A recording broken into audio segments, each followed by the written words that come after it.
네, 현재 유류세 인하 조치가 시행되고 있는데요. 기존에 5월 6일 종료 예정이었던 유류세 인하가 8월 말까지 4개월 더 연장되기로 했습니다. 하지만 유류세 인하폭은 현재 시행 중인 15%에서 7%로 절반가량 깎이면서 소비자들이 체감하는 기름값의 부담은 다소 높아질 것으로 예상됩니다. 자세한 내용 전문가와 이야기 나눠보겠습니다. 경희대 글로벌 미래교육원 권혁중 외래교수입니다. 어서 오세요. 안녕하십니까. 네.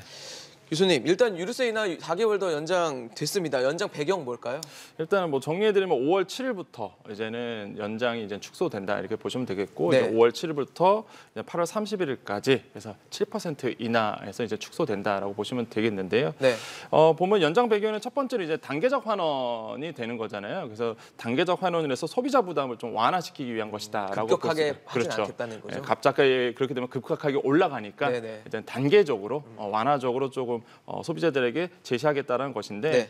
이번 조치에는 좀 그런 게 있습니다. 정부 관계자도 얘기했지만은 이제는 국내 유가 동향이라든지 뭐 서민 자영업자의 어떤 영향들, 그다음에 소비자에 미치는 영향까지 고려를 해서 네. 이제 판단했다라고 볼 수가 되는데, 네. 뭐 아나운서께서 말씀하신 것처럼 갑작스럽게 올려버리면 소비자에게 굉장히 부담이 되거든요. 그렇죠. 또 정부 입장에서는 사실 그 자영업자들, 특히 기름으로서 움직이는 운송업체의 입장을 안 볼 수가 없어요. 왜냐하면 프랑스 같은 경우에도 노란조끼 아시잖아요. 네네. 운동. 그게 왜 시작됐느냐? 바로 그 유류세 인상 때문에 그러니까요. 사실 이제 시작된 거거든요. 그러다 보니까 정부 입장에서는 이게 민감할 수밖에 없는 것이고, 그래서 단계적으로 올리자 이렇게 나온 것이고요. 네네. 두 번째로는 경기가 그만큼 좀 안 좋기 때문이다라고 우리가 생각해 볼 수 있습니다. 네. 유류세 인하 방안 대표적으로 이제는 경기가 좀 침체 국면일 때, 그다음에 경기를 좀 살리기 위해서 사실 유류세 인하를 시행하는 건데, 그렇죠.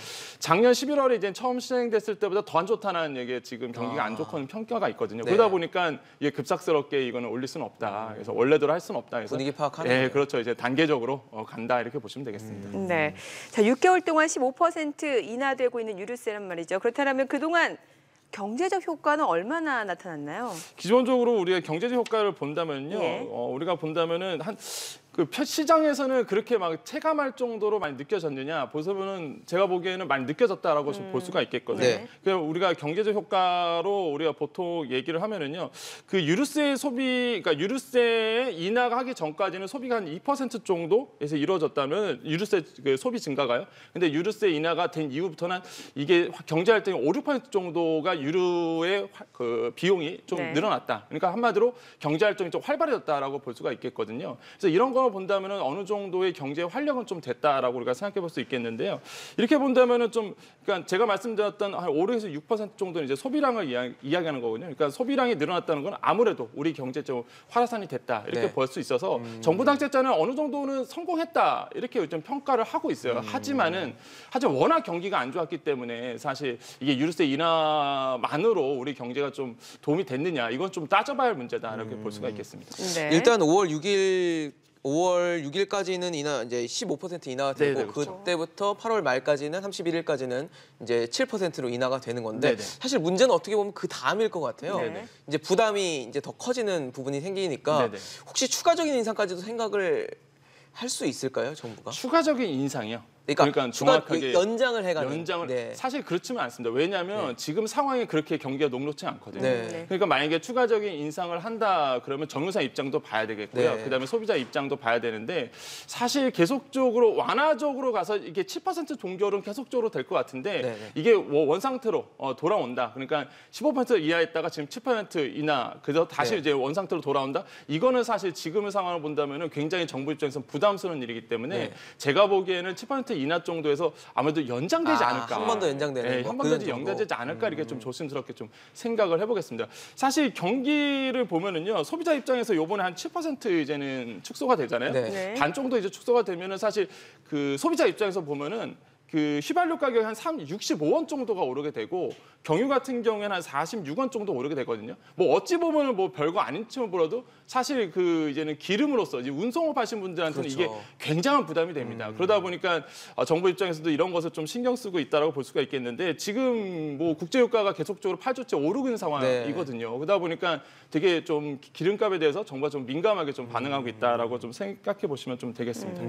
그런데 사실 유류세 인하 고려할 때부터 나왔던 얘기가 이 혜택이 고소득층에게만 유류세 인하 혜택이 더 돌아가는 게 아니냐라는 얘기가 있었거든요. 여기에 대해서는 어떻게 볼 수 있나요? 그러니까 이게 역진성이잖아요. 사실적으로 보면은 이제는 좀 아이러니한 부분인데 사실 유류세를 인하하다 보니까 아무래도 이제는 고배기량, 그다음에 연료통이 그렇죠. 좀 큰 차, 아니면은 또 한 가구당 차를 2대씩 갖고 다니는 분도 있으세요. 그러니까 그러면 고소득자에게 이렇게 좀 유리한 것이 아니냐 이렇게 이런 어떤 비판도 있었죠. 근데 사실 보면은 한 5개월 동안 시행해 봤는데 사실 또 평가를 내려보니까 뭐 그런 것도 있겠지만은 그래도 실생활에 좀 도움이 됐다라는 평가가 사실 소비자 입장에서 굉장히 많았거든요. 네. 그래서 어느 정도는 필드에서는 어느 정도는 도움이 됐다라고 볼 수가 있겠는데 네. 만약에 이런 역진성을 해소하기 위해서는 역시나 소득에 따라서 이거를 이제는 뭐 한마디로 뭐 세금 감면해주는 이런 효과가 있어야 되는데 이거는 그러니까.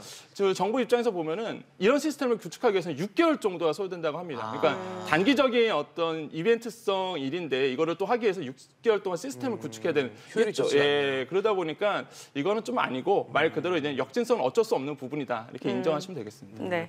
사실 뭐 이제 핵심은 어떻게 하면 기름을 좀 싸게 넣을 수 있느냐일 그렇죠. 것 같아요. 네네. 어떻게 하면 좀 싸게 넣을 수 있을까요? 뭐 많이들 아실 텐데요. 역시나 오피넷에 들어가시는 게 가장 좋지 않을까. 왜냐하면 실시간으로 정유사별로 아니면은 주유소별로 바로바로 실시간으로 금액이 나오거든요. 네. 그다음에 그러다 보니까 아무래도 볼 수가 있겠고 또 한 가지는 뭐 직영 이제 주유소도 나오게 됩니다. 네. 그러다 보니까 아무래도 직영 같은 경우는 유통 마진에서 네. 어느 정도 효과가 있기 때문에 직영 주유소를 알 수가 있겠고 또 한 가지는 역시나 주위에 이제는 주유소로 가시는 게 가장 좋다. 무슨 말이냐면 싼데 돌아다니다가 기름값이 더 들거든요. 네. 이게 근데 통계로 나왔어요, 사실. 그래서 네. 그래서 오히려 자기 집 주변에 있는 자기가 잘 가는 특히 기름을 믿을 수 있는, 기름 믿을 수 있는 이런 곳에 가서 드시는 게 오히려 더 경제적으로 우리가 주유를 할 수 있는 어떤 꿀팁이 되겠다라고 말씀을 드리겠습니다. 싼 데 찾다가 멀리 돌아다니지 그렇죠. 말아야겠네요.